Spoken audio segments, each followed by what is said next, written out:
talk about some of the important function keys and settings on the Instant Pot.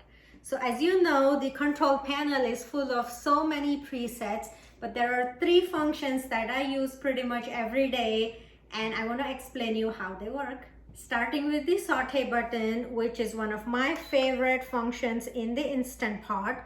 When you press Saute, it's going to go on the normal mode. If you keep pressing Saute on the newer models, it will go from low to normal to more. On the older models, if you press Saute and then the adjust button, it will allow you to move from low to normal to more.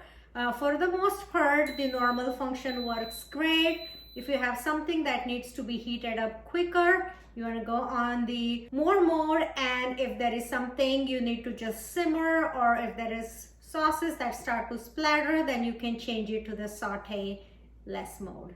When I start cooking, I usually start my cooking with the saute function. So it could be tempering the spices, it could be sauteing the onions, the ginger, and the garlic. Once I have sauteed the aromatics, then I go ahead and add the other ingredients and then do the pressure cooking cycle. Which brings me to the second function that I use the most, which is the pressure cooking cycle. On the older models, it's called manual, but manual and pressure cook on the newer ones are the same exact functions that help you pressure cook your food.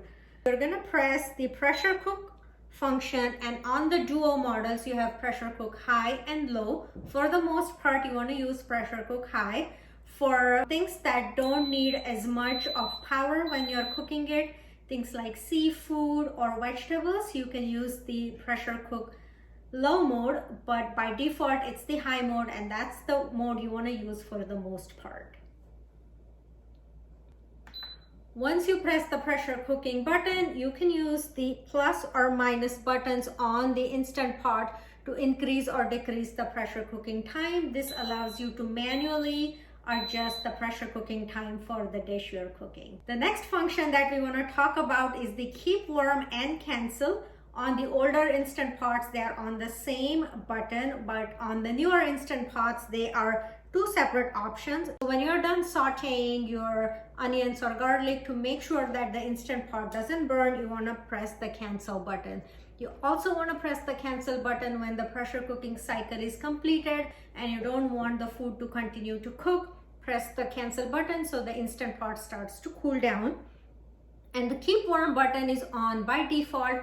So if you make some dishes ahead of time, the keep warm button will go on and it will help keep your meal warm until you're ready to eat. For more details on the other functions on the Instant Pot, check out my detailed post on ministryofcurry.com.